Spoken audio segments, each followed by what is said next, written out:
कहते हैं ना, अपने लिए जिए तो क्या जिए, तो जिए दिल जमाने के लिए।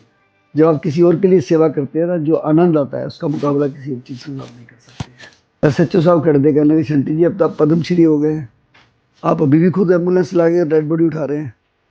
मैंने कहा जी मैं पद्मश्री की वजह से डेड बॉडी नहीं उठा रहा हूँ, डेड बॉडी उठाने की वजह से मुझे पद्मश्री मिला है। मुझे फोन आया पीछे कि तेरे को और तेरे बेटे को उड़ा देंगे। खालिस्तान के नाम से मूवमेंट चलाने वाले लोग खालिस नहीं है। अब उनके नंबर निकाले, अपने बच्चों को फोन किया यहाँ से कनाडा कि आप मम्मी पापा दोनों चले गए। 3 बहन भाई थे वहां पे। उनका जवाब सुनिए। हाँ। कि हम अभी तीनों प्लान करके बताते हैं आप पेरेंट्स की डेथ की खबर पर बताएंगे प्लान करके कि 2 घंटे बाद फोन आया कि हम तो 15-20 दिन तक नहीं आ सकते, अब बॉडी को फ्रीज करा दीजिए उसके बाद कराएंगे, अन्यथा आप करा दीजिए हम पैसे भेज। क्या फायदा ऐसी औलाद का। जिनके बच्चे बाहर हैं फॉरेन कंट्री में, उनकी सबकी लाशें पड़ोसियों के कंधों पर जा रही है। जो लांछन लगाते हैं उनको एक ही जवाब है, आप करके दिखाओ। कभी किसी की जिंदगी में खींची हुई लकीर को मिटाने का प्रयास मत करो, अपनी लकीर लंबी करो, उसकी छोटी हो जाएगी। सरकारें खुद नहीं फेल होती है, जिनको हम चुन के भेजते हैं उनके काम ना करने से। बहुत बड़ा दिल चाहिए होता है। रोज शमशान घाट जाना, लावारिस लाशों का संस्कार करना, वो एक एनवायरनमेंट ऐसा हो जाता है। को बच्चे की बॉडी होती है, मैंने 1 साल की बच्ची को भी, 1 साल नहीं 1 महीने की बच्ची को भी मैंने दफनाया इस कोविड में। भाई कन्हैया जी थे, उनकी भी शिकायत लगी थी, ये दुश्मन को मतलब पट्टी करते हैं, पानी पिलाते हैं। तो उन्होंने एक ही बात कहा था कि जिसको मैं पट्टी कर रहा हूँ, जिसको पानी पिला रहा हूँ, वो मेरे को दुश्मन है, अपना नहीं दिखता, मुझे जख्मी दिखता है, प्यासा दिखता है। एक व्यक्ति अपने बच्चे के दाह संस्कार के लिए लोगों की अधजली लकड़ियों को इकट्ठा कर रहा था शमशान घाट। अब देखो इंसान कितना बड़ा होता है, उसको नाम से बुलाते हैं लोग। जितेंद्र सिंह शंटी। जब वो चला जाता है कि यार बॉडी को इधर रखो, बॉडी को ऐसे करो, बॉडी को नहलाओ, नाम ही खत्म कर देते हैं। 1 सेकंड के अंदर नाम खत्म हो जाता है। इंसान अपने जीवन में कई शिविर और कैंप्स ज्वाइन करता है सिर्फ ये जानने के लिए कि उसके जीवन का मकसद क्या है, what is the purpose of his being, his existence. और कई लोग इतने फॉर्चुनेट होते हैं कि उनको ये मकसद भगवान ही बता देता है, बल्कि करनी ही उनको इस पथ पर डाल देती है। कुछ साल पहले शुरू हुआ एक ऐसा सिलसिला जिसमें इन्होंने सेवा को नहीं बल्कि सेवा ने ही इनको चुन लिया, और इनका ऐसा विश्वास है कि ताउम्र ये इस सेवा को निभाएंगे। आज हम मुलाकात कर रहे हैं एक ऐसे शख्स से, एक ऐसे हीरो से, जिसके बारे में मैं ये कह सकती हूँ कि not all heroes wear capes, this one wears a turban.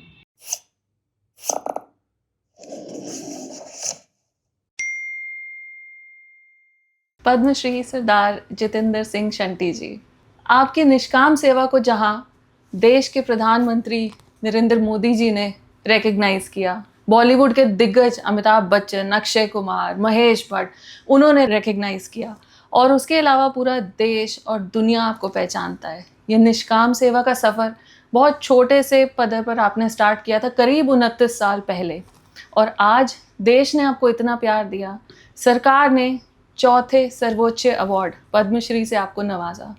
आज ये सफ़र जब आप पीछे मुड़ के देखते हैं तो कैसा महसूस करते हैं? वाहिगुरु जी का खालसा, वाहिगुरु जी की फतेह। जिंदगी में कोई काम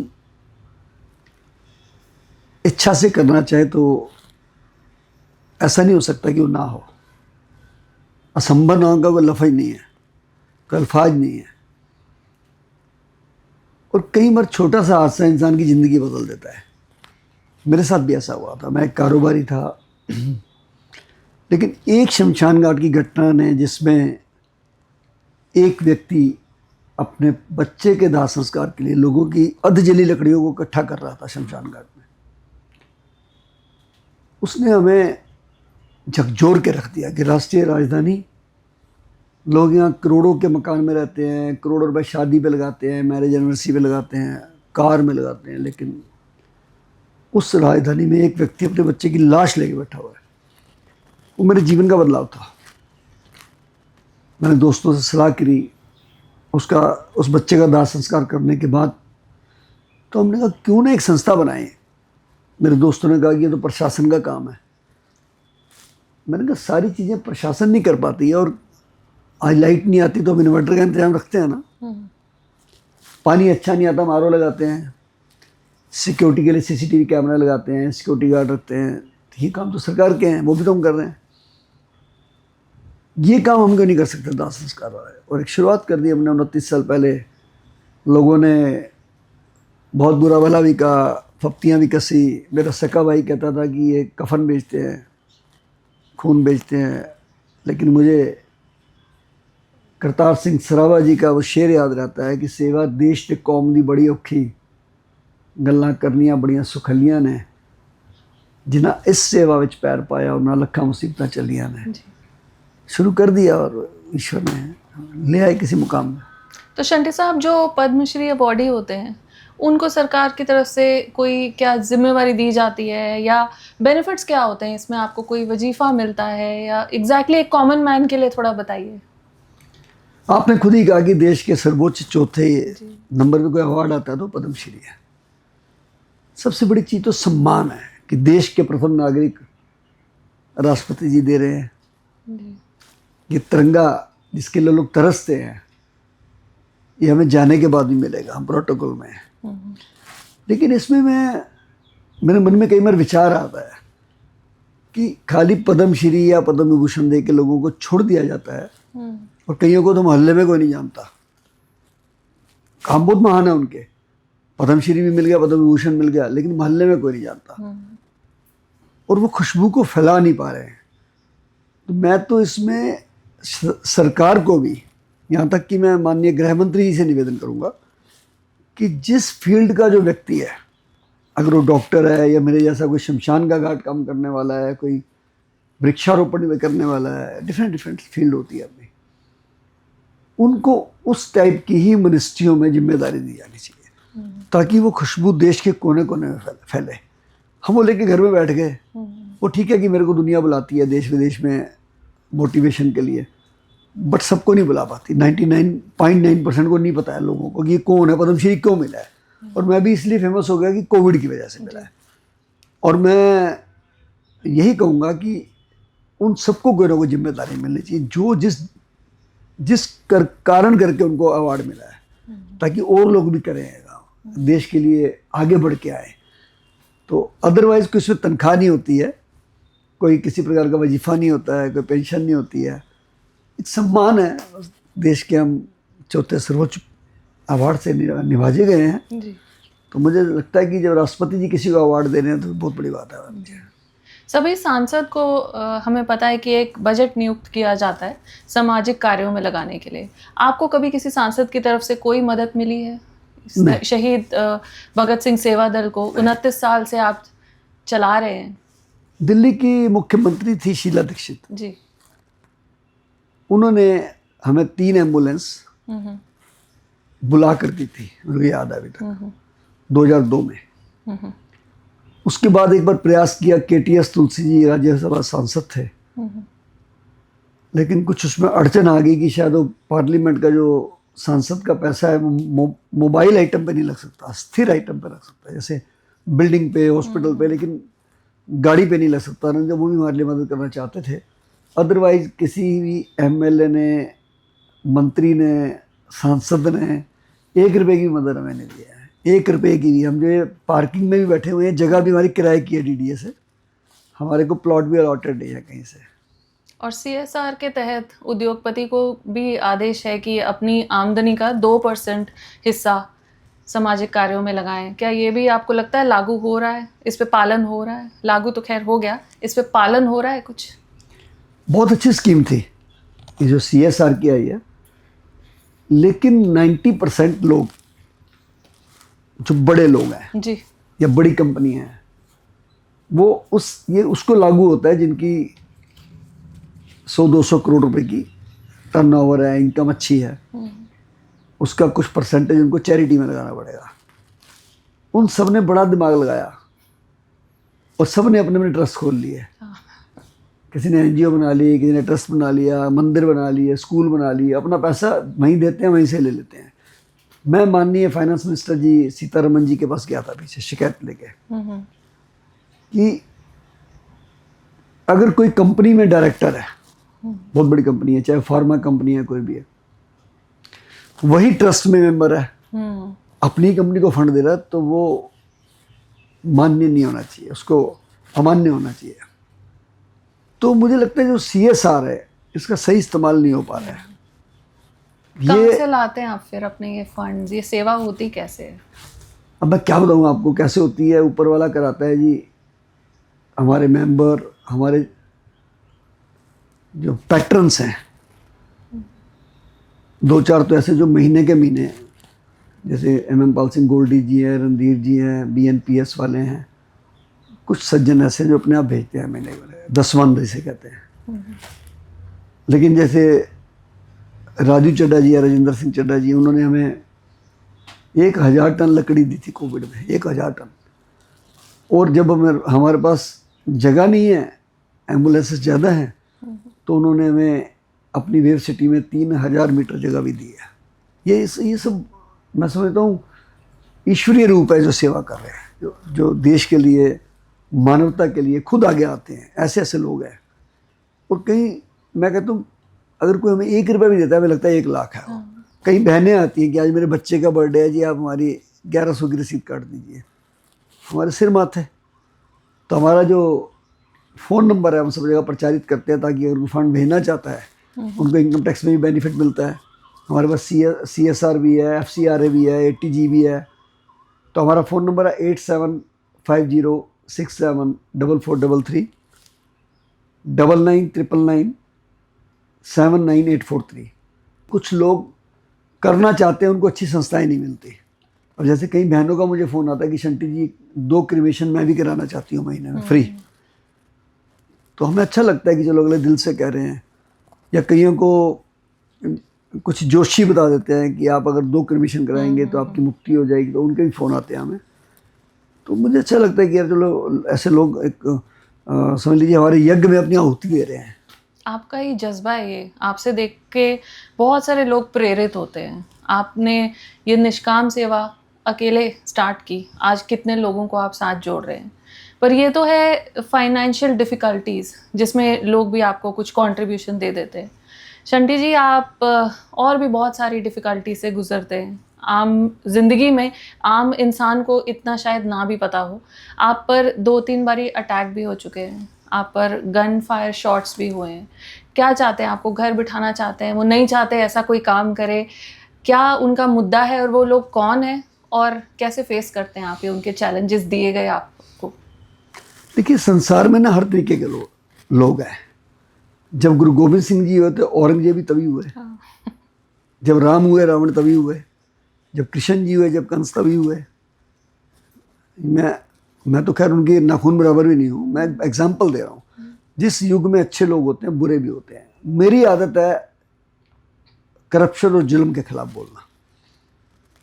ये आज से नहीं, शुरू से, बचपन से है। चाहे वो किसी भी डिपार्टमेंट के लोगों करप्शन करते हुए बोल देता हूँ, तो उनको लगता है यार ये तो हमारी खिलाफत कर रहा है। अब जैसे कोविड में जहाँ doctor, technician, nurses, ambulance driver ये भगवान के रूप में काम कर रहे थे, पुलिस, सिविल डिफेंस, मीडिया के बच्चे, सफाई कर्मचारी। लेकिन जो हॉस्पिटल थे प्राइवेट, उन्होंने तो इंडस्ट्री बनाई हुई थी जी। 20 लाख का पैकेज, 30 लाख का पैकेज, 50 लाख का पैकेज, जिस बीमारी का इलाज ही नहीं आया था देश में। तो ऐसे लोगों के खिलाफ मैं टिका के बोला। सिर्फ बोला नहीं, मैं वो डेड बॉडी उठा के लाया जो उन्होंने देने से मना कर दी। आपने इस पर एक रूल भी लागू करवाया है। हाँ। वो भी आपकी एक जिद थी कि कोई भी हॉस्पिटल ऑल अक्रॉस किसी की डेड बॉडी रोक नहीं सकता, बिल्स क्लियर हो चाहे ना। इसके बारे में भी बताइए। ये तो जलालत करते हैं ये हॉस्पिटल वाले, जल्लाद से भी बुरा काम करते हैं। मैंने तो बाय नेम वीडियोस डाली हुई हैं हॉस्पिटल्स की। अच्छा। एक हॉस्पिटल से मैंने बॉडी छुड़वाई, 18 लाख रुपया था उनका, और मैं लेके आया। मैंने कहा आप जैसे रोक सकते हैं रोकिए। बाउंसर लाइए, पुलिस बुला ली उन्होंने। मैंने कहा मिलिट्री बुला लीजिए ना, तब भी हम रुकेंगे नहीं, हम बॉडी लेके जाएंगे। और उन्होंने बाद में मेरे ऊपर केस भी किए, मेरे ऊपर 12 केस चल रहे हैं इस चीज़ को लेके। लेकिन मैं सच्चाई पे चल रहा हूँ, और मेरी इन चीज़ों को देखते हुए मेरी आवाज़ थी कि जब किसी की डेथ हो गई और उसके पास पैसे नहीं है, तो अब डेड बॉडी को बंधक कैसे बना सकते हैं? हॉस्पिटल्स रिलीज नहीं करते डेड बॉडीज, है ना? रिलीज ही नहीं करते वो। 4-4 दिन 5-5 दिन पैसे लाओ पैसे लाओ। वो कहीं शिकायत करने जाता है, कोई सुनता ही नहीं उनकी। तो मैं लकीली मुझे एक डिफेंडर्स और एनजीओ का ग्रुप बनाया NHRC ने, उसमें मुझे भी कोर ग्रुप में रखा उन्होंने। तो मैंने chief justice retire Arun Mishra ji थे चेयरमैन, मैंने कहा सर मेरी गुजारिश है। कहते क्या? मैंने कहा हमें 2 लागू करने चाहिए रूल। कहते क्या? मैंने कहा जी एक तो कोई भी हॉस्पिटल किसी की डेड बॉडी ना रोके, तो पूरे देश के लिए रूल लागू हो चुका है और तमाम चीफ सेक्रेटरी हर स्टेट में जा चुका है ये लेटर। फिर भी अभी वो लोग डरते नहीं है हॉस्पिटल वाले, क्योंकि उनके कई बड़े महान लोग हैं वो, तो सेटिंग्स बहुत अच्छी हैं। और दूसरा रूल पास कराया है कि कोई भी शमशान घाट में आता है और पैसे नहीं है तो उनका संस्कार फ्री होना चाहिए। ये 2 रूल पास हो गए हैं। मुझे खुशी है कि NHRC ने बहुत बड़ा काम किया है। करीब 4000 लावारिस लाशों का संस्कार कर चुके हैं। 4266 सिर्फ कोविड की, वैसे तो हम 70,000 कर चुके हैं।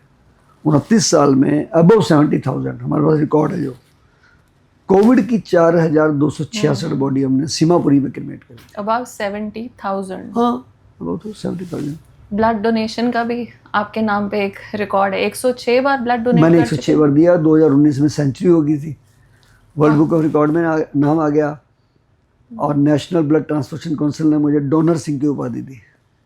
एंजल्स ऑफ द डेड पर आप पर एक शॉर्ट फिल्म भी बनी है, एंजल्स तो फॉर द डेड। 2006 में एक आर्टिकल आया था मेरा आउटलुक में। एक पत्रकार थे विवेक शुक्ला जी, उस लेख को पढ़ के मुझे USA से एक प्रोड्यूसर थे कार्तिक सुब्रमण्यम, श्लोका फिल्म्स, कहने लगे शंटी जी हम शॉर्ट मूवी बनाते हैं, हम आपके ऊपर एक शॉर्ट मूवी बनाना चाहते हैं। और 2006 में आके वो लोग 1.5 महीना यहीं रुके। पूरी टीम थी, बॉम्बे से आई थी, और दिल्ली, हरिद्वार, बनारस, इलाहाबाद सब जगह जाके उन्होंने बहुत शूट किया। जेन्युइन शॉट लिया उन्होंने, हॉस्पिटल के, मॉर्चरी के, शमशान के, ग्रेवयार्ड के, कब्रिस्तान के, और चले गए। जाके उन्होंने फिर जॉय फिल्म फेस्टिवल जॉर्जिया में उसको चलाया और गोल्ड मेडल मिला उसको, angels for the dead. Biopic भी आप पर बन चुकी है, सिंह सूरमा। बन चुकी नहीं है, बन रही। अभी स्टोरी लिखी है उस पर उन्होंने, सौरभ पांडे जो इन्होंने कश्मीर फाइल लिखी थी, और आनंद कुमार जी जिन्होंने जिला गाजियाबाद बनाई है, वो डायरेक्टर है। मेरे से वो मेरी कंसेंट ले चुके हैं जी, स्टोरी लिख चुके हैं जी। अब देखो कब तैयारी होती है, किस एक्टर को लेते हैं, क्या है, और प्रॉपर मूवी बन रही है, बायोपिक बन रही है। बहुत बहुत बधाई आपको। और 2 बार आप काउंसलर रह चुके हैं, 1 बार आप MLA रह चुके हैं जी। बहुत कंट्रीब्यूशन आपने समाज में भी दिया, बहुत एक्टिव राजनीति में भी आप रहे हैं। अब क्या है, बीजेपी आपसे अपना दामन छुड़ा रही है या आप बीजेपी से दूर भाग रहे हैं? देखिए मैं ना बचपन से, जैसे मैं एक्टिव था थोड़ा थोड़ा पॉलिटिकली, सोशल भी था, और जब भी मैं कांग्रेस पार्टी में होता था, मैं बचपन में यूथ कांग्रेस में, लेकिन जब टिकट मांगते थे वो कहते थे आपकी कम्युनिटी के लोग तो वहाँ रहते नहीं। इस बात को देखते हुए 2007 में मैं इंडिपेंडेंट खड़ा हो गया चुनाव में। मेरी माँ ने कहा कि चुनाव चिन्ह जब देखने गए तो बहुत सारे, क्योंकि जो बड़ी पार्टी उनके सिंबल तो फिक्स है, लेकिन जो इंडिपेंडेंट होते हैं उनको चुनना पड़ता है। मेरी मम्मी ने कहा कि आप हवाई जहाज ले लो। मैंने कहा ये क्यों? कहते नानक नाम जहाज है चढ़े सोतरे पार, और मैंने ले लिया और मैं जीत गया, इंडिपेंडेंट जीत गया। उसके बाद फिर मुझे अकाली और भारतीय जनता पार्टी ने बुला के टिकट दी। पहली बार मैं MLA हार गया, लेकिन दूसरी बार मैं कॉर्पोरेशन जीता, फिर MLA भी जीता मैं 15,000 वोट से दिल्ली में। तो ये मुझे लगता है कि वो जुनून भी काम आया, सेवा भी काम आई, लोगों ने प्यार भी दिया। लेकिन जो आपने सवाल कहा भारतीय जनता पार्टी के जी दामन छुड़ाने का या मेरे दामन थामने का, ऐसा कुछ नहीं है। पद्मश्री के बाद मैं थोड़ा सा अपने आप को रिजर्व करके चलता हूँ कि मुझे परमात्मा ने बहुत इज्जत दी है, मान दिया, सम्मान दिया, देश ने सम्मान दिया है, विदेशों से भी बहुत सम्मान मिलता है मुझे। लेकिन पीछे मेरा भी एमपी के लिए नाम चल पड़ा था, मुझे बुलाया भी गया, रिकमेंड किया गया 2-3 जगह से नाम।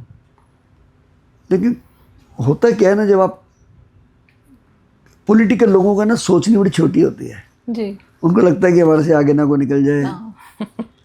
तो हमारे, मैं नाम नहीं बताऊंगा किसी का, जिले के अध्यक्ष थे, उन्होंने एक लेटर लिख दिया जी और फेसबुक पे डाल दिया कि इनको तो जी पद्मश्री भी झूठा मिला है और ये फायरिंग भी नकली हुई है, ये तो करप्ट है, ये ज़मीनें घेरते हैं, कुछ भी लिख दिया उन्होंने। तो मुझे लगा यार राजनीति का स्तर इतना गिर चुका है कि आप किसी पे भी कोई लांछन लगा देंगे। तो मेरे परिवार ने कहा कि आपको इससे थोड़ी दूरी बना के रखो, आप बजाय देने के ये तो उल्टा आपकी इज्जत खराब कर रहे हैं। देखिए मेरे संबंध हर जगह है, हर पार्टी में है। अगर किसी को लगता है कि मैं काम अच्छा कर रहा हूँ और मुझे बुला के, वो चाहेगा, उसे लगता है कि मैं विन कर सकता हूँ, उसे वो चाहेगा कि मैं सेवा कर सकता हूँ, तो मुझे क्या प्रॉब्लम है। मेरे तो ईश्वर की कृपा है, मेरे साथी इतनी बड़ी टीम है हमारे पास शहीद भगत सिंह सेवा दल की। लेकिन जो चाहेगा, अब मैं किसी के पास बार बार जाऊँ, अच्छा नहीं लगता है। शंटी साहब, ब्लेम भी आप पर बहुत लगता है कि आप आरएसएस के बहुत सपोर्टर हैं, बहुत कट्टर तरीके से उनके लिए बोलते हैं। कुछ भी बोल दो, लेकिन मैं आरएसएस का सपोर्टर इसलिए बना कि उनके काम को देख के, क्योंकि मेरा काम मिलता जुलता है, सेवा से मिलता जुलता। मैं उनकी और किसी पत्ती को नहीं देखा। मैंने देखा कि मैं नेपाल गया, वहाँ पे भूचाल आया था जी। तो हम तो वहाँ लंगर लगा रहे थे, डेड बॉडियाँ जला रहे थे। तो एक बहुत बड़ी, मैंने इनकी विशाल संख्या में लोगों को देखा जो वहाँ दुखियों की सेवा कर रहे थे, भंडारे भी लगा रहे थे, लंगर भी लगा रहे थे। मैं कश्मीर गया, मैं उत्तराखंड गया, इवन कोविड में भी इनकी टीमें घर घर जाके बैग्स बांट रही थी, फूड बैग, और 1-2 लोग इनके मेरे साथ शमशान घाट पे भी सेवा कर रहे थे। तो मैं किसी चीज़ के अच्छे कामों को पकड़ना चाहिए, खुशबू को पकड़ना चाहिए, बदबू को नहीं। मुझे लगा कि आरएसएस के ये जो काम करने का तरीका है बहुत अच्छा, और संगठन है, एक संगठित रूप में है लोग, इनको काम करना आता है। ये मतलब ऐसे नहीं खिलेरा डाल देते हैं, कुछ भी कर देते हैं ना, वक्त आने पे काम बहुत ज़्यादा करते हैं। इसलिए मैं उनकी तारीफ करता हूँ। और कोई भी मजहब के लोगों, मैं कहता हूँ, अगर मुझे लगता है कि उनका वो काम अच्छा है तो मैं उसको अडॉप्ट करने के लिए तैयार हूँ। ये तो आरएसएस है, मैं इसलिए इनकी तारीफ करता हूँ। आप सिर्फ हिंदू डेड बॉडीज़ का संस्कार नहीं, आपने क्रिश्चियन डेड बॉडीज़ का भी संस्कार किया है। जब आप सब मज़हब की बात करते हैं तो मदद की बात आती है, इंसानियत की बात आती है, ह्यूमैनिटी की बात आती है। आप अपने तौर पर डटे रहते हैं और सेवा में कभी पीछे नहीं हटते। उसके लिए कोई चैलेंजेस कभी फेस किए जब क्रिश्चियंस की संस्कार किए, और कैसा महसूस किया आपने, क्या फीलिंग्स थी उस दौरान? मरने वाला ना किसी मजहब का नहीं होता है जी। अब देखो इंसान कितना बड़ा होता है, उसको नाम से बुलाते हैं लोग। जितेंद्र सिंह शंटी, जब वो चला जाता है तो कहेंगे अरे बॉडी को इधर रखो, बॉडी को ऐसे करो, बॉडी को नहलाओ, नाम ही खत्म कर देते हैं लोग। 1 सेकंड के अंदर नाम खत्म हो जाता है। ये बड़ी कमाल की बात है। घर वाले भी ईमानदारी, वो ये नहीं कहते कि फलाना सिंह की बॉडी है, वो कहते बॉडी को लेके आओ। तो मुझे किसी ने फोन किया बाहर से कि शंटी जी आप यार किसी का भी कराए जा रहे हैं, आप क्रिश्चियन का भी कराए जा रहे हैं, मुसलमानों को भी कराए जा रहे हैं, आप ग्रेवयार्ड भी जाते हैं, कब्रिस्तान भी जाते हैं कोविड में। मैंने कहा जी मैंने तो सुना था कि गुरु गोविंद सिंह जी के साथ भाई कन्हैया जी थे, उनकी भी शिकायत लगी थी कि ये दुश्मन को मतलब पट्टी करते हैं, पानी पिलाते हैं। तो उन्होंने एक ही बात कहा था कि जिसको मैं पट्टी कर रहा हूँ, जिसको पानी पिला रहा हूँ, वो मेरे को दुश्मन है अपना नहीं दिखता, मुझे जख्मी दिखता है, प्यासा दिखता है। इसी तरीके से मुझे जब कोई डेड बॉडी मिलती है तो मुझे लगता है नहीं यार, ये आप बिलीव नहीं करेंगे, जब मैं कहीं जाता हूँ उनके घर में कोई नहीं होता, और कोविड में तो सैकड़ों ही थे, तो मैं उनकी बॉडी को अपने हाथों से माता जी की उठा लेता हूँ। मुझे लगता है यार मेरी माँ की तरह है। को बच्चे की बॉडी होती है, मैंने 1 साल की बच्ची को भी, 1 साल नहीं 1 महीने की बच्ची को भी मैंने दफनाया है इस कोविड में। तो मैं समझता हूँ कि जब तक मेरी ये दिल से भावना नहीं जुड़ेगी ना, मैं नहीं कर पाऊंगा इस काम को। ये मैं सिर्फ ड्यूटी समझ के नहीं करूँगा। मेरी ज़मीर कहती है इस बात को, मेरे अखलाक कहते हैं कि मैं इस काम को करूँ तो शिद्दत के साथ करूँ, नहीं तो मुझे करने की ज़रूरत नहीं है। सेवा में नखरा कैसा किस बात का, लेकिन हालात ने ऐसे लाके खड़ा कर दिया कि कोविड में कट्टरवाद भी खत्म हो गया जी। 14 क्रिश्चियन बॉडी पड़ी थी मोर्चरी में। चर्च के फादर आए मेरे पास कि शंटी जी जगह नहीं मिल रही दफनाने की। मैंने कहा मैं एम्बुलेंस को तो भेज देता हूँ जहाँ ले जाना। कहते नहीं जगह ही नहीं मिल रही। मैंने कहा मैं तो जला सकता हूँ।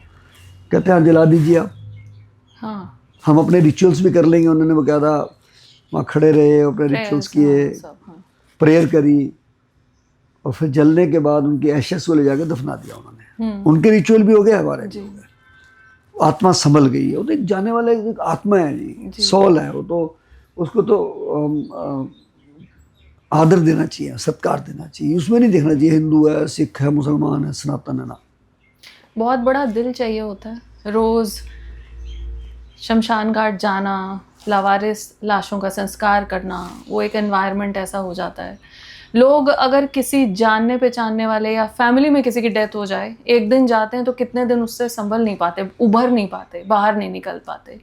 आप ये मेंटल बैलेंस कैसे वापस लेके आते हैं? आप एक जोवियल इंसान भी हैं, आप ज़िंदगी जीते भी हैं, परिवार भी है, जिम्मेवारियां भी हैं, समाज का हिस्सा भी हैं।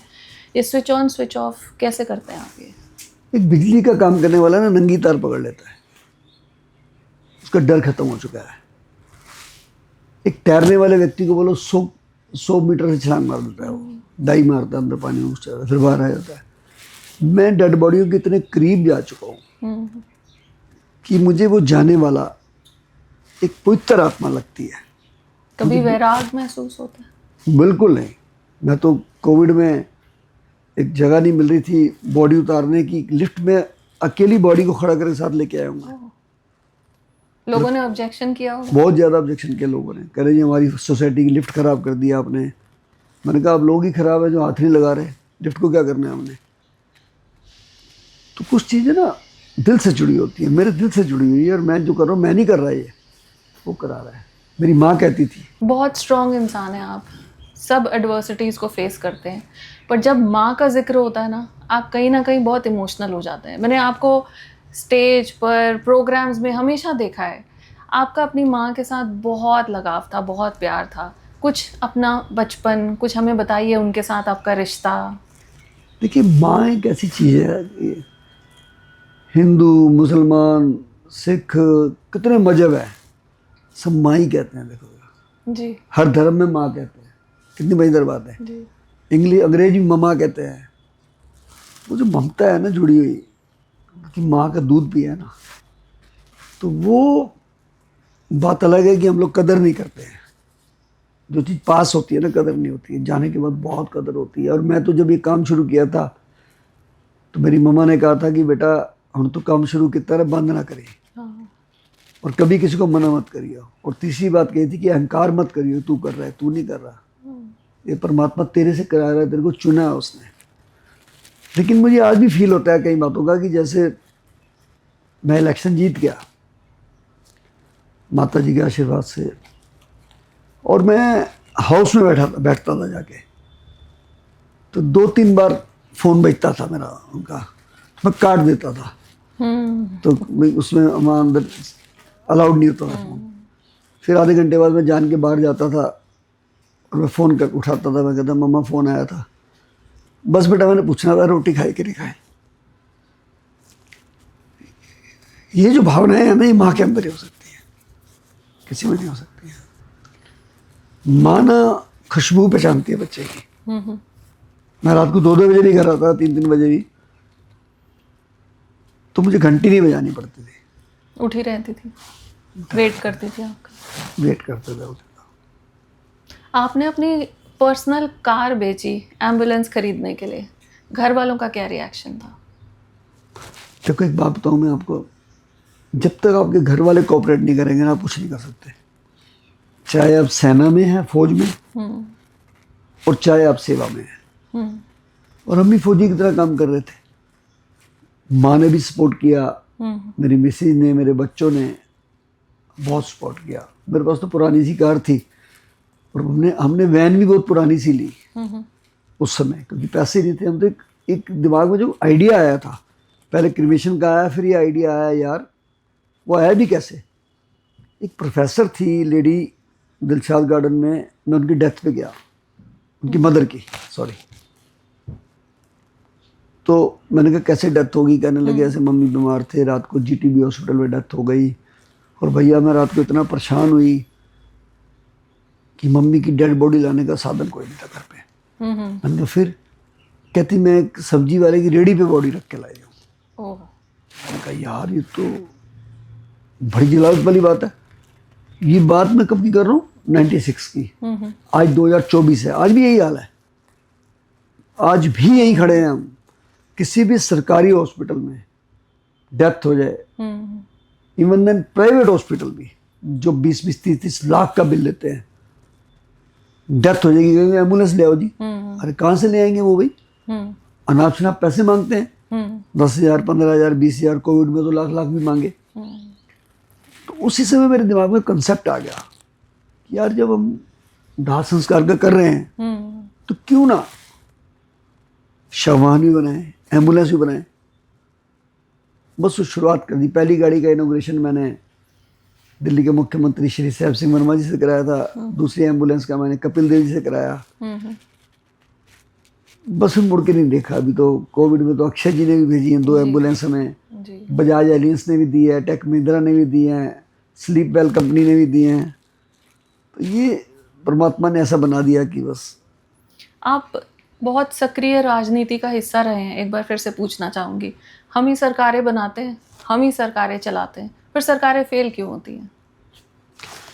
सरकारें खुद नहीं फेल होती हैं, जिनको हम चुन के भेजते हैं उनके काम ना करने से। और जैसे मैं निगम पार्षद था, मैंने कभी किसी को नहीं कहा था ये काम नहीं हो सकता, क्योंकि मैं इंडिपेंडेंट जीता हुआ था, और मैं कहीं ना कहीं से भी करके उनका काम फंड लेके आता था। आप बिलीव नहीं करेंगे कि मेरा छोटा सा कॉर्पोरेशन का एरिया 50,000 वोटों की, और बजट भी बहुत कम था, लेकिन मैंने वहाँ मिनी स्टेडियम बनवा दिया। कोई सोच भी नहीं सकता। शमशान घाट में 3 करोड़ लगा दिया, 4 स्कूल बना दिए, वार्ड ऑफिस बना दिया, बुजुर्गों का केंद्र बना दिया, पार्क बना दिए। कुछ सोचा था ना कि 5 काम तो बड़े कर दूं, लोग जाने के बाद याद तो करें। और कई निगम पार्षद चुन के आते हैं, लोग कहते हैं भैया ये काम कराना है, अरे नहीं बजट नहीं है हमारे पास, बजट नहीं है।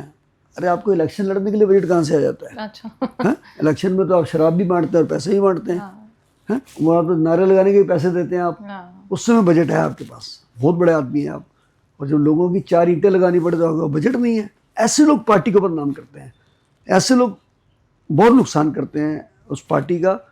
वो कहते हैं ना कि एक मछली सारे तालाब को गंदा करती है। तो पार्टियां कितना भी अच्छा काम कर लें, जब तक उनके चुने हुए नुमाइंदे प्रत्याशी जो चुन के आए हैं उनके हाथ में होता है इज्जत को बनाना। आपको लगता नहीं आपके थोड़े रिबेलियस नेचर के तहत लोग दुश्मन भी काफ़ी बनते होंगे आपके? एक जिन्होंने आपकी खिलाफ चिट्ठी लिख दी, या और भी काफ़ी दुश्मन भी आप बनाते होंगे। तो आपने कभी सोचा कि मैं अपना नेचर बदल दूं, या आपने दूसरा रास्ता अपनाने की तरफ ज़्यादा ध्यान दिया? जिस वृक्ष पे फल लगते हैं लोग पत्थर मारते ही मारते हैं। खजूर पे पत्थर क्यों नहीं मारता कोई? लेकिन पत्थर अपने भी लगता है आगे, बता दूं मैं आपको। मैं हमेशा कहता हूँ, इलेक्शन में भी कहता हूँ ये बात, कि कभी किसी की जिंदगी में खींची हुई लकीर को मिटाने का प्रयास मत करो। अपनी लकीर लंबी करो, उसकी छोटी हो जाएगी। बहुत बहुत बढ़िया। उसकी लकीर को छोटा करो, आप मिटाओ मत किसी की लकीर को, काम करते चले जाओ। मैंने कभी सोचा था कि मैं गरीब घर का बंदा, पढ़ाई भी पूरी नहीं कर पाया, पिताजी चले गए, 10वीं क्लास में था, पटरी पे बैठ के मैंने काम किया, ट्रक की छत पे बैठ के मैं बिजनेस करने जाता था। मैंने नहीं सोचा था कि मैं काउंसलर बनूंगा, एमएलए बनूंगा, पद्मश्री लेके आऊंगा। मैंने कभी नहीं सोचा था। डेडिकेशन से काम करो, सेवा के लिए काम करो। गलतियां भी हो जाती हैं, हर प्रकार की गलतियां होती हैं, लांछन भी लगते हैं, लगने दो ना, क्या प्रॉब्लम है। आपने सेवा को नहीं चुना, शायद सेवा ने आपको चुना, और आपने निभाई भी बखूब, निभा भी रहे हैं। बट फैमिली के प्रति कोई हॉलीडेज, कोई उनका टाइम, कोई फैमिली टाइम, ये कॉम्पनसेट कैसे करते हैं? कभी मुड़ के देखते हैं तो रंजिश रह जाती है दिल में कि ये गलत रह गया या ये छूट गया मुझसे? ऐसा नहीं है।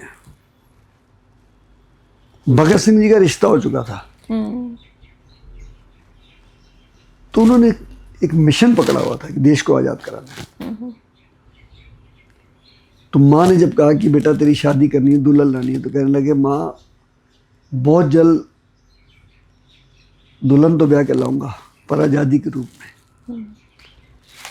जब हम काम एक देश का कर रहे हैं, जब हम मानवता का कर रहे हैं, तो उसमें फिर अपने को तो सेक्रीफाइस करना पड़ेगा।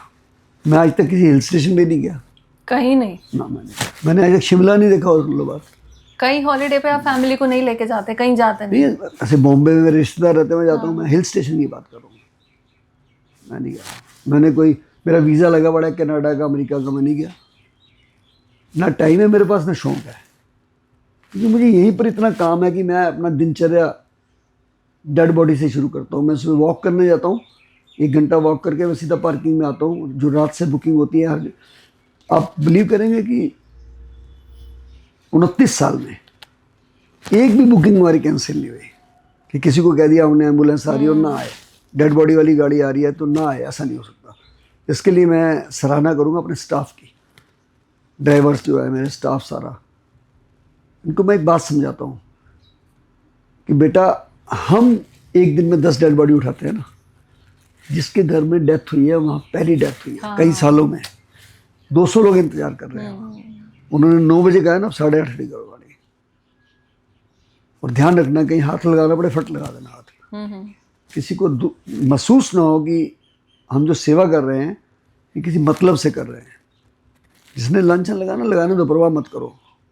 उनको तो एक ही जवाब है मेरा कि आप करके दिखाओ ना। जो लांछन लगाते हैं उनको एक ही जवाब है, आप करके दिखाओ। राजनीति तो कोई भी कर लेगा, पैसे तो कोई भी कमा लेगा। कहाँ गए थे चुने हुए प्रत्याशी कोविड के अंदर, जो वोटें लेके घरों में बैठे थे? क्यों नहीं निकले? वो जान प्यारी थी सबको, और आप सह परिवार इसमें। बस हमने क्या किया, परमात्मा ने करा दिया। इसलिए पूरी फैमिली, सबको कोविड भी हुआ, मुझे कई लोगों के फोन आए। आप कभी अंदर छुप के बैठ जाएं, ऐसा महसूस नहीं हुआ? पूरा परिवार था, आपकी वाइफ, मैं जब 14 दिन पहली बार क्वारंटाइन हुआ, मेरा बीपी 35 था और मेरा जो ऑक्सीजन था वो 55 था। पता नहीं सी अब गया कि अब गया, लेकिन लोगों की दुआएं, आशीर्वाद, ब्लेसिंग। कभी मुझे वैष्णो देवी के महंत जी का फ़ोन आ जाता था, कभी शिरडी के साईं बाबा से, कभी अकाल तख्त साहिब से, अरब कंट्री से फ़ोन आ रहे थे बहनों के कि शंटी जी हमने आज आपके लिए नमाज रखी है। देखो इसे कहते हैं, जिनको मैं जानता भी नहीं। और जब मैं 14 दिन के बाद नीचे उतरा घर से, तो तमाम मीडिया, IPS, IAS, DM साहब सारे आए। तो मुझे एक मीडिया वाले ने पूछ लिया, था शंटी जी अब आपका जज्बा बढ़ा है या कम हुआ है? मैंने कहा जी मैंने तो एक करगिल के जवान को सुना था, उनकी एक आँख चली गई थी बेचारे की गोली लगने से। जब उनको किसी ने पूछा था कि अब आपका जज्बा बढ़ा हुआ है कम हुआ है, तो उन्होंने एक जवाब दिया था बड़ा अच्छा, कि पहले भी एक आंख बंद करके गोली मारता था दुश्मन को, परमानेंट चलेगी, चुन चुन के मारूंगा। तो अब हमारा जज्बा बड़ा है और खुल के काम करेंगे। क्योंकि मेरा एक ड्राइवर भी शहीद हो गया था उस समय कोविड में। एक मेरी साली चली गई, एक मेरा साडू चला गया। मेरे जानकर तो बहुत ही गए, सच बोलूँगा। और मुझे लगता है देश में कोई ऐसा परिवार बचा नहीं होगा जिनके अपने परिवार में, रिश्तेदारी में या पड़ोस में या दोस्ती में या बिजनेस में कोई ना गया हो। ऐसा कोई बचा ही नहीं होगा। हर परिवार ने एक ना एक सदस्य खोया। सबने देखा है। और मुझे लगता है इससे बड़ा कहर आ नहीं सकता है। जिस प्रकार आज तक हम भारत पाकिस्तान का विभाजन नहीं भूलते हैं, ट्रेनें कट कट के आई थी, कोविड नहीं भूलेंगे। जिस प्रकार हम 84 का कत्लेआम नहीं भूलते हैं, तो कोविड तो आप 300 साल नहीं भूलोगे, ये कहर नहीं भूलोगे। आप अच्छे इस्टेब्लिश हो गए, आज आप बच्चों को आउट ऑफ इंडिया भी भेज सकते हैं, सेटल कर सकते हैं। आपका बेटा गया भी, पढ़ के फिर वापस आया, फिर आप उसको प्रेरित कर रहे हैं कि अपने देश की, अपनी मिट्टी की सेवा करनी है। फिर आप इस कंट्रोवर्सीज में खुद भी घिरे रहते हैं, घर पे भी फायरिंग हुई है। कभी प्रेशर नहीं बनता पारिवारिक तौर पर कि बच्चों को तो बाहर भेज दीजिए, बच्चों को तो दूर रखिए इन चीज़ों से, कभी खुद नहीं सोचा?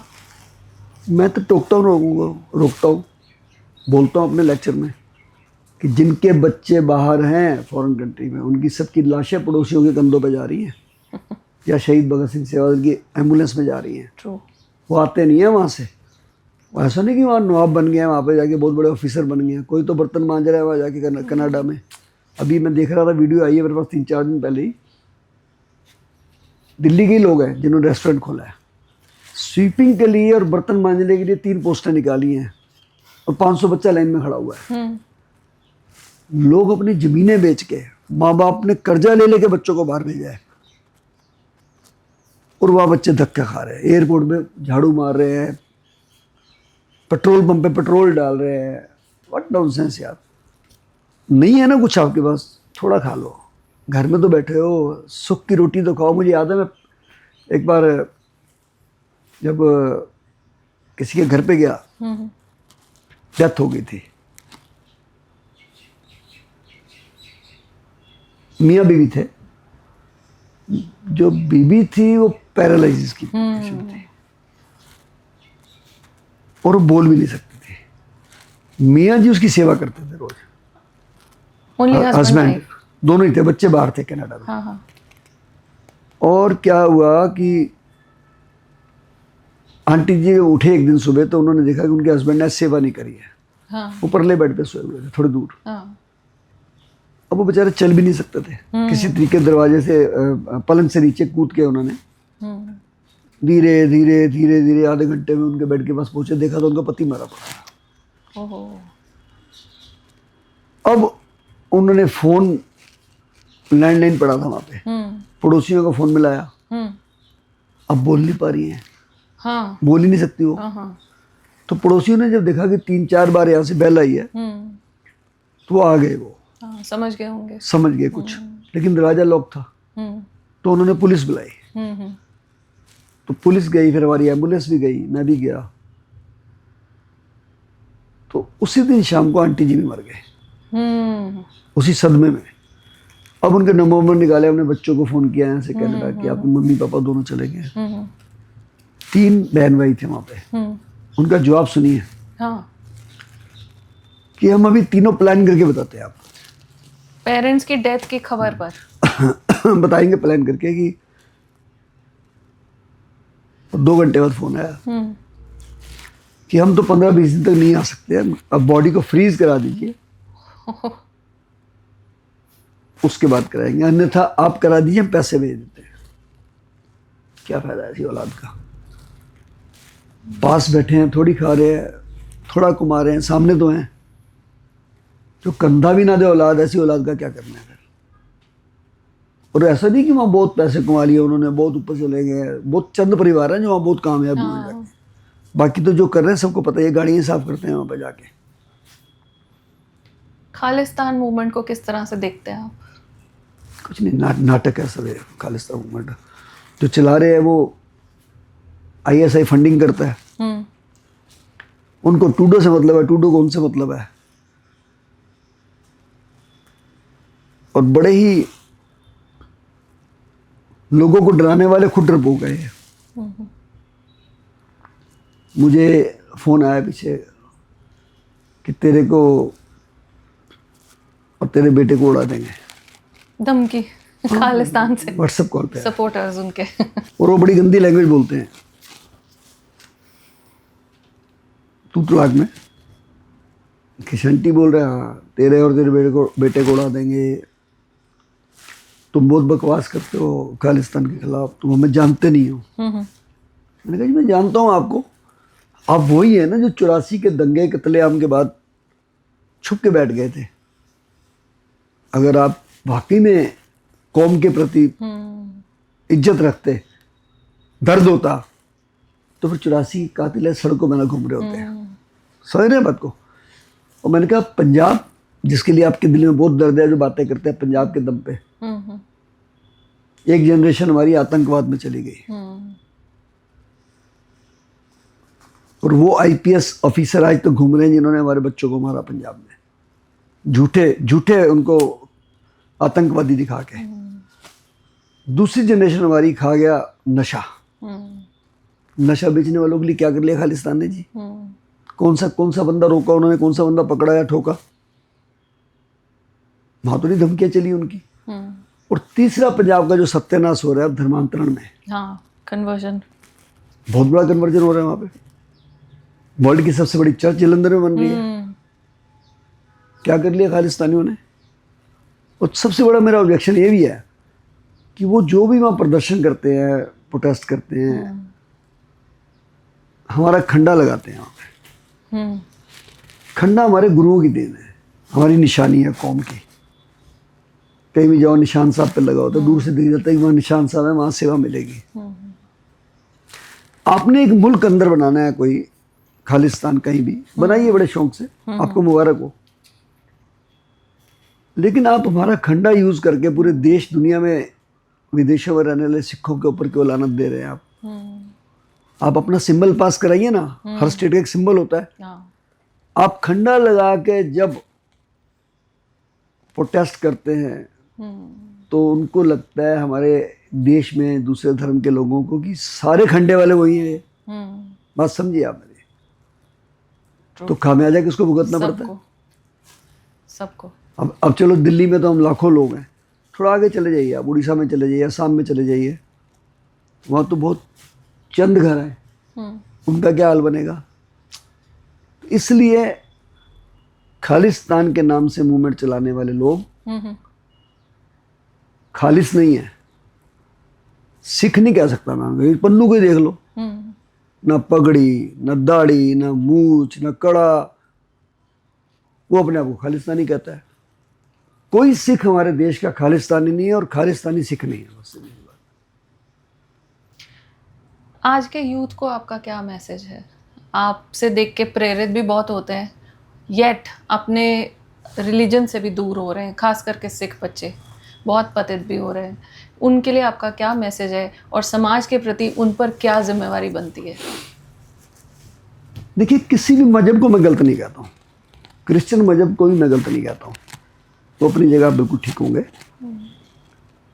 एक सनातनी बच्चे को अपने सनातन में ही रहना चाहिए, अपने संस्कारों में रहना चाहिए। और एक सिख बच्चे को जिसको दस्तार मिली है, ये बहुत कुर्बानियों से मिली है। अगर आज हम धर्मांतरण कर रहे हैं, यही काम अगर गुरु साहब के टाइम में हो गया होता तो फिर शहादतें क्यों दी हमने? फिर सोचो बात को आप।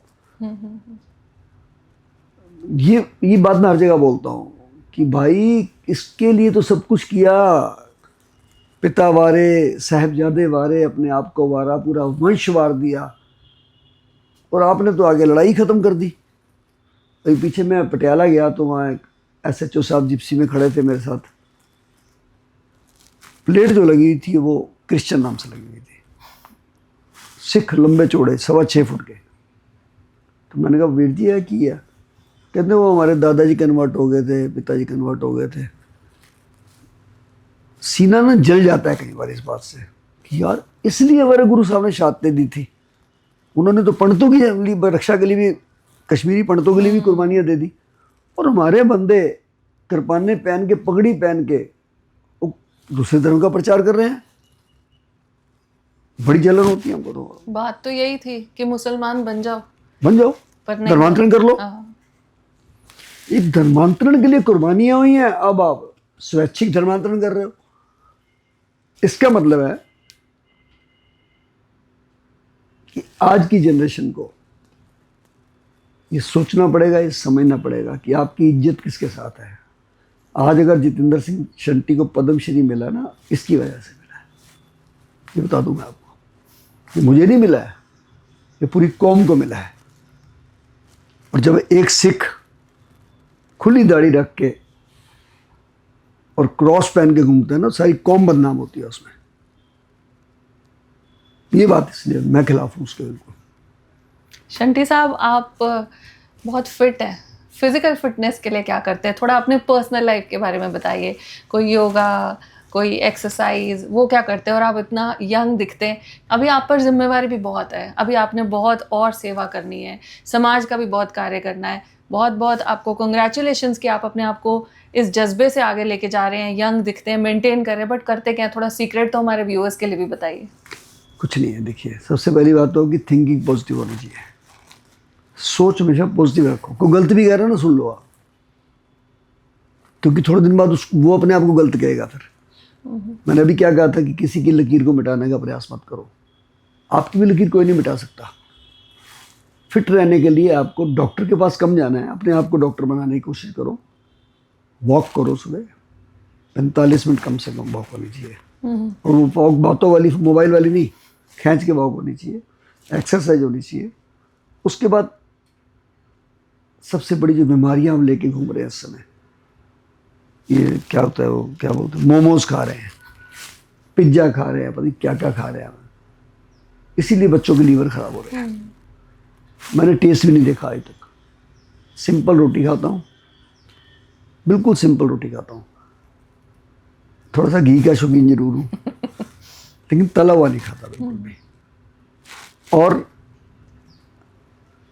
कोशिश करता हूँ दिन में कम से कम 10,000 कदम मैं चलूँ, कम से कम, और हो जाते हैं 10,000 कदम। और मैं अपने स्टाफ को भी यही कहता हूँ कि आप फिट रहोगे तो सेवा कर सकते हो। हम नहीं ठीक है तो हमारी कौन सेवा करेगा, जब हम लोगों की सेवा करने के लिए आए हैं। हम फिट थे कोविड में तो सेवा कर पाए ना। तो मैं फिट रहने के लिए अपने आप को 12 से 14 घंटे बिजी भी रखता हूँ। यानी सुबह 6 बजे उठता हूँ तो रात को मैं 11-12 से पहले फिर नहीं सोता। मैं 11 तो बज ही जाते हैं, बेड पे जाते जाते, लेकिन रात को भी मेरा फ़ोन चालू रहता है। कभी फ़ोन नहीं बंद किया, आज तक फ़ोन नहीं बंद करके देखा मैंने। फ़ोन आते भी होंगे रात को? हाँ हाँ, हमारे रात के ड्राइवर की टीम अलग है, क्योंकि रात को जो केस आता है मैक्सिमम वो आते हैं एक्सीडेंट केस आते हैं। तो इसलिए उस समय अगर हमारा फ़ोन बंद चला गया तो लोग कहेंगे यार ऐसी झूठ बोलते हैं, सेवा नहीं दे पाए मौके पे। आप दिन में भी कहीं जाते हैं, खुद एम्बुलेंस में जाते हैं, पूरी किट रखी हुई है आपने पीछे? मेरे को लोग कहते हैं एम्बुलेंस मैन है, एम्बुलेंस मैन। 29 साल से मैं एम्बुलेंस में चलता हूँ। सारा सामान है मेरी गाड़ी में, PP kit, mortuary kit, oxygen cylinder, हर चीज़ मेरी, वेंटिलेटर, सब कुछ है मेरी गाड़ी। पद्मश्री अवार्ड लेकर आ रहे थे और फिर अपनी ड्यूटी भी निभा रहे थे, सड़क पर देखा कोई घायल, आपको टोका भी गया? हाँ, मुझे सर्दी थी उस दिन, मुझे याद आ गया। हाँ। तो एक डेड बॉडी अंडरब्रिज के पास पड़ी थी, तो मैं खुद ही चला गया एम्बुलेंस लेके, एक मेरा वॉलंटियर था साथ में, तो बॉडी को पैक भी करने लगा हुआ है। तो एसएचओ साहब खड़े थे, कहने लगे शंटी जी अब तो आप पद्मश्री हो गए हैं, आप अभी भी खुद एम्बुलेंस ला के डेड बॉडी उठा रहे हैं। मैंने कहा जी मैं पद्मश्री की वजह से डेड बॉडी नहीं उठा रहा हूँ, डेड बॉडी उठाने की वजह से मुझे पद्मश्री मिला है, मेरा कर्म है ये, अपने कर्म तो करूँगा, किरत है मेरी ये। तो मैं, जो बाबा जी ने कहा, मुझे कईयों ने मना किया जब कोविड चल रहा था, शंटी जी आप रात को शमशान में 2-2, 3-3 बजे तक हो, मौत से खेल रहे हो। तो मैंने कहा जी हम तो गुरबाणी में रोज़ ही पढ़ते हैं, मोहे मरने का चाव है, मरूं तो हर के द्वार। और गुरु साहब ने जो हमें वर दिया ना कि सूरज सो पहचानिए जो लरे दीन के, तो मुझे उपराष्ट्रपति जी ने कहा फ़ोन करके, वेंकैया नायडू जी को फ़ोन आया मुझे कोविड के टाइम में कि शंटी जी हम जो सुनते थे देख रहे हैं। मैंने कहा क्या? ये पंक्तियाँ उन्होंने, हाँ बोली मुझे उन्होंने कि सूरज सो पहचानिए जो लरे दिन के हेत, उर्जा उर्जा कट मरे कब न। ये मैंने आज आपकी कम्युनिटी को करते हुए देख लिया।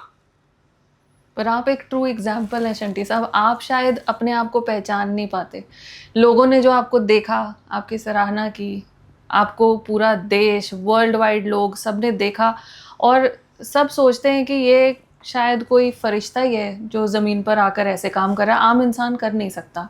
फिर आप एक पॉलिटिकल पर्सन होने के नाते भी, पॉलिटिक्स के लोग तो इन चीज़ों में बस शोशागिरी, फ़ोटो खिंचाने तक होते हैं, उसके बाद चले जाते हैं, मतलब ये यकीन सा ही नहीं होता। आपको कभी घमंड महसूस होता है कि हाँ आप तो भगवान की तरफ से तो चोज़न है, बट कभी कभी तो घमंड महसूस हो जाता ना कि हाँ मैं कर रहा हूँ, वो मैं को कैसे मारते हैं? नहीं, मुझे एक घमंड है कि मेरे पास मेरी टीम बहुत अच्छी है, मेरे बच्चे बहुत अच्छे हैं, ये घमंड है मेरे को, अंदर से है, वो भी दिखाता नहीं हूँ मैं। जो स्टाफ जो मेरे पास है, जो मेंबर्स मेरे पास है, जो मेरे, अब मेरा बेटा देखो लंदन से पढ़ के आया, मास्टर करके आया डिजास्टर मैनेजमेंट का, और मेरे साथ लाशें उठा रहा था।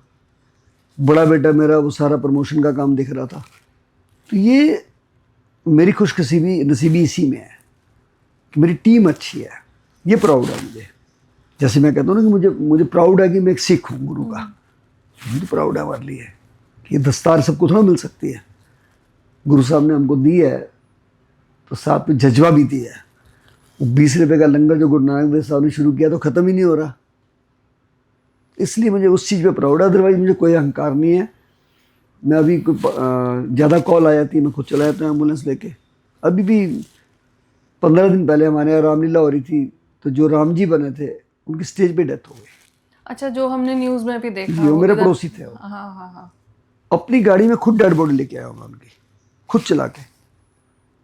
मैं ड्राइवर भी भेज सकता था, और मुझे नहीं लगा, मुझे मेरे पड़ोसी भी है और मेरा नैतिक फर्ज बनता है कि मैं खुद जाऊँ वहाँ पे। कई बार नहीं कॉमन सेंस काम कर जाती है। और एम्बुलेंस में क्यों चलता हूँ, इसका एक कारण है।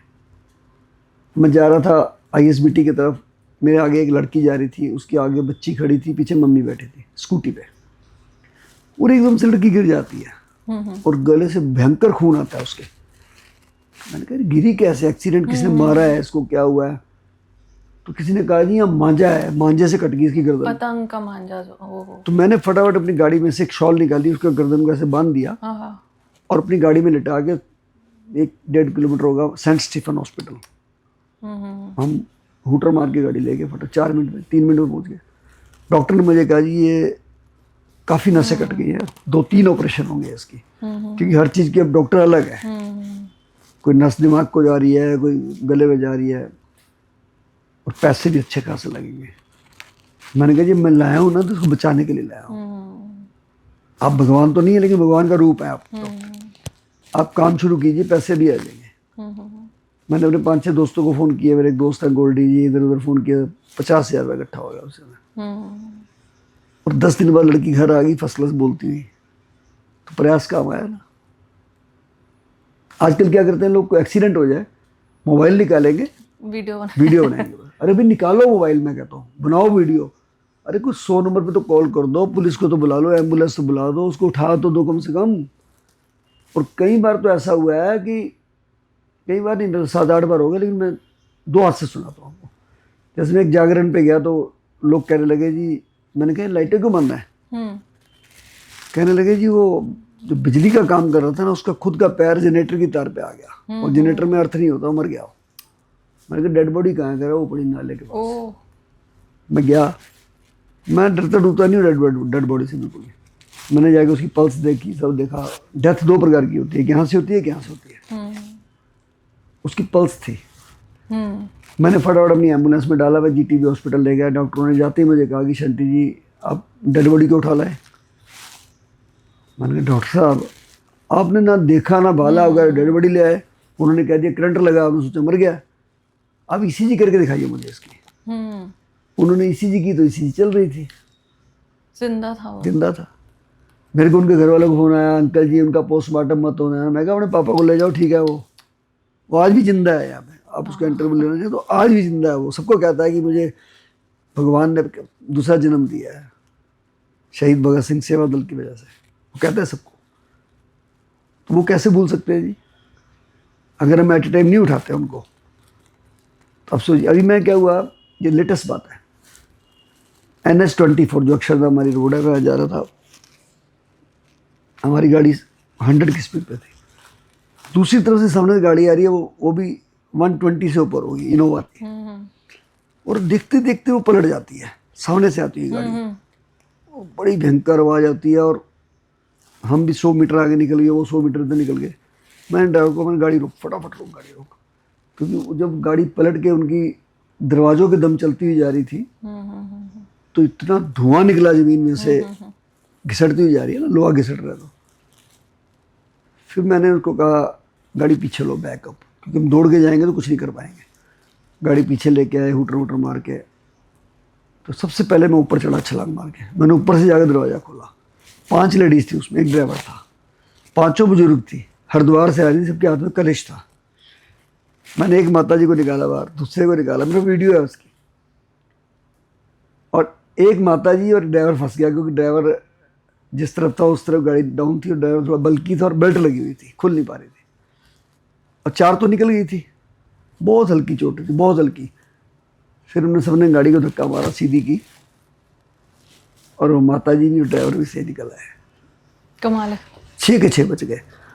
और अगर वो 10 मिनट पड़े रहते तो 2-3 तो मर ही जाते, दब के ही मर जाते एक दूसरे के ऊपर, कुछ दब के, कुछ दहशत से। वो बड़ी बेहतर बात है कि जितने वहाँ लोग खड़े थे वीडियो बना रहे थे। जब मैं चढ़ा ऊपर तो उनको लगा नहीं यार इनके साथ लगना चाहिए, फिर 2-3 चढ़ गए ऊपर। ये जो चीज़ें हैं ना, ये बहुत काम आती है कि हम क्विक एक्शन जिसे कहते हैं। और एक बार तो लोग कहते हैं ना कि पगड़ी आप क्यों बांधते हो 6.5-7 मीटर की, मैंने बताया लोगों को क्यों काम आती है। क्या हुआ था, एक व्यक्ति रेड लाइट के पास पड़ा हुआ था, उसे कोई हिट कर गया और लोग कह रहे मर गया है। और बड़ी मजेदार बात है कि जीटी रोड पे तो मरा भी बड़ा, वो रुकता नहीं है, चलते जाएंगे, ऊपर से भी निकल जाएंगे, ब्रेक भी नहीं मारेंगे। लेकिन ये जीटी रोड नहीं था, ये था 56 नंबर रोड पे था।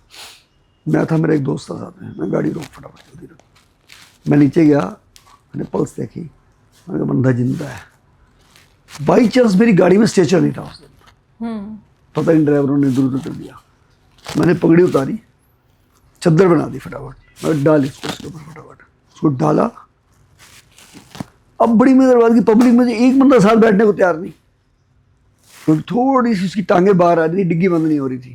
अब मुझे डर था कि मैं गाड़ी चलाऊंगा बंदा ना गिर जाए। हाँ, तो किसी को बैठना पड़ेगा, 2 बंदे तो बैठने चाहिए, एक ही बैठ जाए। फिर मैंने अपने बंदों को बोला, मैंने कहा गाड़ी मैं चलाऊंगा, तू पीछे बैठ, इसको पकड़ के। और मैं स्पीड से हॉस्पिटल लेके गया और बंदा बच गया। तो ये जज्बात से होता है काम है। एम्बुलेंस मैन कहते हैं, मुझे खुशी होती है। बहुत कुछ आपने इस जीवन में कर लिया। अगर फिर से what would you like to be reborn as, if at all? सबसे पहले तो मैं परमात्मा से एक ही दुआ करता हूँ कि मैं सिख कौम में पैदा हूँ और भारत में पैदा हूँ, इसी धरती पे पैदा हूँ, क्योंकि इस धरती के लिए कुर्बानी हुई है हमारी। ये मैं खालिस्तानी को भी कहता हूँ कि इतना बुरा देश है तो भगत सिंह, करतार सिंह सराभा, उधम सिंह यहीं क्यों कुर्बानियाँ देते, गुरु गोविंद सिंह जी का परिवार सारा यहीं क्यों जाता था। हमारी सारी कुर्बानियाँ इसके लिए हुई हैं। तो मुझे गर्व है कि हम भारतवासी हैं, मुझे गर्व है कि मैं प्राउड सिख, मुझे गर्व है कि हम तिरंगे के साथ हैं। मैं जब भी जन्म लूँ अपने देश में लूँ। शहीद भगत सिंह जी को आज याद करते हैं। बहुत छोटी सी उम्र में बहुत बड़ा काम कर गए और अपना बहुत बड़ा नाम कर गए, और शायद वो बहुत कुछ और करना चाहते होंगे जो वो नहीं कर पाए, क्योंकि भगवान ने उनको थोड़ी ही उम्र दी ये सेवा करने के लिए। तो शायद वो बहुत सारी जिम्मेदारियां आपको दे गए, और आप उनका नाम भी बखूबी आगे लेके जा रहे हैं, अपनी कौम का नाम बखूबी आगे लेके जा रहे हैं। बहुत बहुत धन्यवाद शंटी साहब, बहुत अच्छा लगा, बहुत प्रेरणा मिलती है।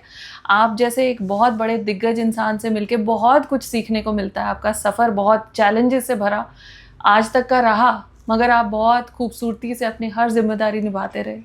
शंटी साहब, एंड में हमारे व्यूअर्स के लिए आप एक मैसेज दीजिए कुछ, कि यूथ को किस तरह का आगे आप मार्गदर्शन देना चाहते हैं। मैं सभी देशवासियों को, खास करके नौजवान बच्चे बच्चियों को मैं कहूँगा कि आप अपने तक सीमित ना रहे। कहते हैं ना, अपने लिए जिए तो क्या जिए, तो जिए दिल ज़माने के लिए। जब आप किसी और के लिए सेवा करते हैं ना, जो आनंद आता है उसका मुकाबला किसी और चीज़ के साथ नहीं कर सकते हैं। अपने बच्चे को तो जानवर भी खिला रहा है, पंछी भी खिला रहा है। और जिस प्रकार धार्मिक स्थलों में पहले बिस्तर बर्तन रखते थे, अब समय बदल चुका है। अब कंसंट्रेटर रखिए, ऑक्सीजन सिलेंडर रखिए, और हर धार्मिक स्थल एक एम्बुलेंस क्यों नहीं बना सकता, उसको अफोर्ड क्यों नहीं कर सकता, कर सकते हैं। और अगर आपको भी इस काम में आना है तो आप शहीद भगत सिंह सेवा दल के साथ जुड़िए 8750674433। और अगर आप इस यज्ञ में भी भाग लेना चाहते हैं तो उसके लिए भी आप हमारा नंबर नोट कीजिए 9999979843।